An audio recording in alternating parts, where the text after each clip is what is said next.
Good morning, Year 11. Welcome to Tuesday's lesson. Please could you write down the date and title and underline them in your homework books. Thank you. Okay, so we're still sticking with question 3. The reason we're sticking with this is because unfortunately in the previous round of mocks for November, question 2 on paper 1, the language question, was a significant weakness for the whole cohort, the whole year group. So it's really important we're developing those skills for all of you and making sure that this time round we can get the highest marks we can for this question. So by the end of the lesson today, same as yesterday, you will analyse how a writer makes language choices and you'll annotate an extract with what is needed to answer paper 2, question 3.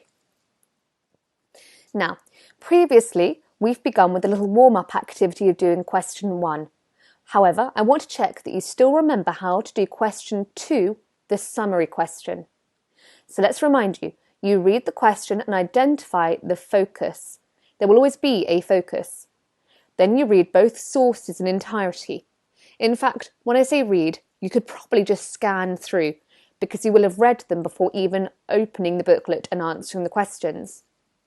You identify where the focus is, e.g., which means, for example, we looked at different types of surfboards in one of our papers. And you must remember, this information might only be about 10% of the entire source. Then, to answer the question, you use squids: statement, quote, inference, difference, or similarity. Now, if you're a Disney fan, you'll recognise these two famous characters, Prince Ali and Cruella de Vil. Your task is to read these two descriptions and then be prepared to fill in the blanks of my squid paragraph on the next slide. Please pause your video now and read both descriptions of these two Disney characters. Okay, hopefully you've had enough time. So here is an activity for you to do. You need to write this down and fill in the gaps. So here I have my statement. Now I've tried to develop my statement by adding an initial sentence talking about both texts before I do my one statement about the first one, and then I'll compare it to the second one here, source B. So both texts describe Disney characters who are the antithesis, opposite of one another. In source A, Prince Ali is more, you choose a word to put in here, than Cruella in source B.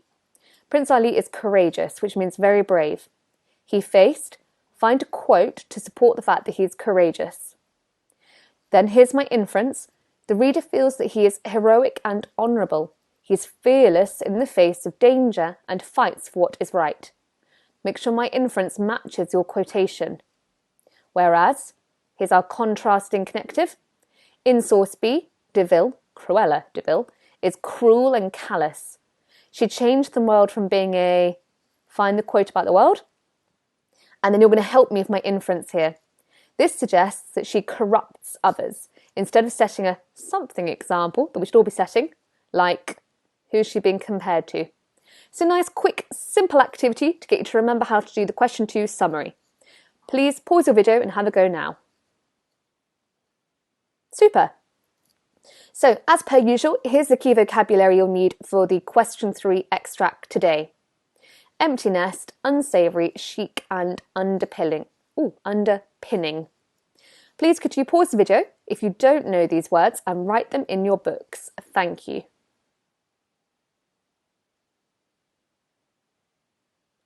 Right, let's move on.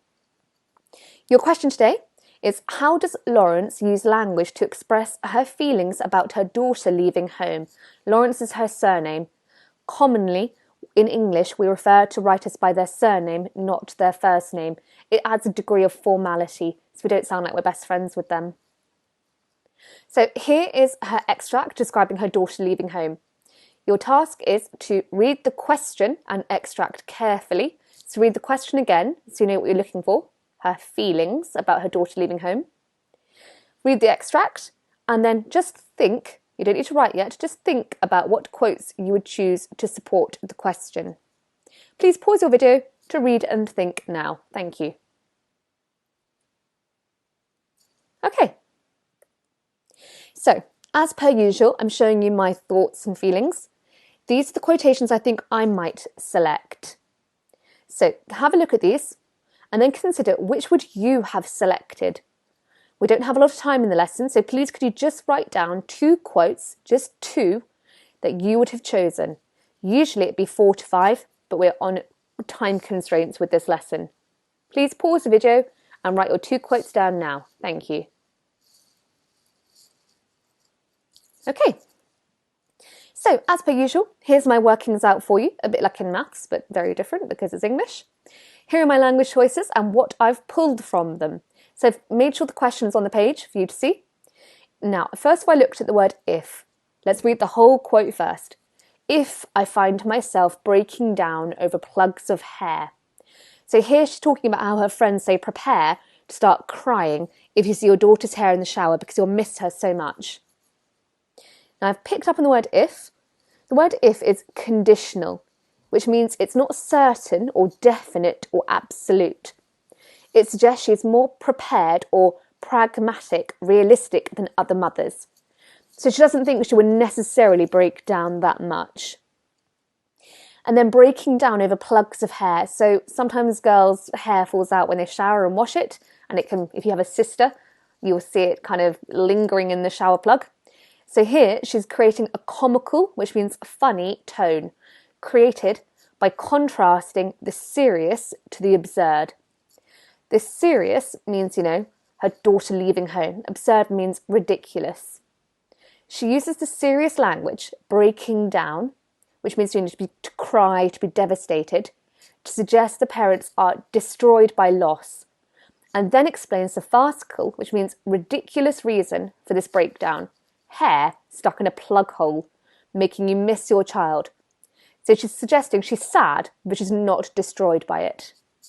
Pause the video if you need to read that through again to understand what I've said. Now, this time I've given you a little bit of support because this one is a slightly more challenging extract in my mind. So she describes how she is the tree root for her daughter. Now, this is a metaphor, and in order to help you understand it, I've put a proverb here. A tree with strong roots laughs at storms. So think about a storm whistling and howling up here, tearing at the tree branches. The tree isn't going to fall down with these really strong foundations underground, keeping it upright.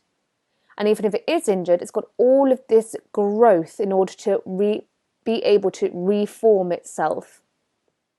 See, it's very hard to kill it off if it's got all of this protected foundation. So it's also giving the tree a really solid, that's another word for you, foundation. So, read the proverb, I've just read it to you. What could storms in the image be a metaphor for? So I've just kind of told you, if there's a storm occurring in this image, what could it be a metaphor for? So metaphor means what could you compare the storms to? So storms attacking a tree could be similar to what in life? If that question's a little bit tricky, don't worry about answering it. Get on to question 3. Using this image as a help, consider why she compares herself to a tree root for her daughter. Why not compare herself to cement or the bricks of a house? Why a tree root? I've already given the answer away. If you were listening, what technique has been used? And this is a challenge. Why the imagery of nature? Again, don't worry if you're not 100% sure about this one. Pause the video, have a go now please. Only spend about 7 minutes on this. Thank you. Here's the next one for you to have a look at. The empty nest. So that is when a parent or parents' children have left home. This is a nest. Again, don't feel patronised. If you don't speak English as a first language, you may not be 100% sure what a nest is. So think about baby birds. Do they stay in their nest forever? Why don't they stay forever? So you don't need to write these answers down. These are to get you warming up your brain to think about why she's used this metaphor. Do their parent birds try to stop them flying? You don't need to write this down. Just use it to help you understand why this metaphor. Now you do need to answer this one. Think of the mother in the extract. Why does she compare her home to an empty nest? Do you think she's supportive of her daughter leaving? How can you tell? Pause your video and have a go at answering question 4 now, please. Super. You should have managed to get some ideas from those 2 quotations. Please choose either quote, or if you're feeling more confident, one that you've selected on your own, and create yourself a Pete or Peter, if I ever change this to analyse, Pete or Peter paragraph, please. Please pause the video and use any time remaining left in the lesson to do this activity. And the lesson is complete. Another day down. Well done, everybody, for your concentration. I'm really looking forward to seeing the work you're going to hand in. Please make sure that you are providing evidence to us of what you are doing in lockdown. We do not know what the future holds. You must keep showing that you are working so the exam board can see it, and we have evidence if we have to give you grades. Remember, you're all climbing your own personal mountains. Sometimes the rocks might fall away from under your feet, but we are here. This is me and the entire school body here to pull you up. You can do this. Have a wonderful rest of your day. Bye.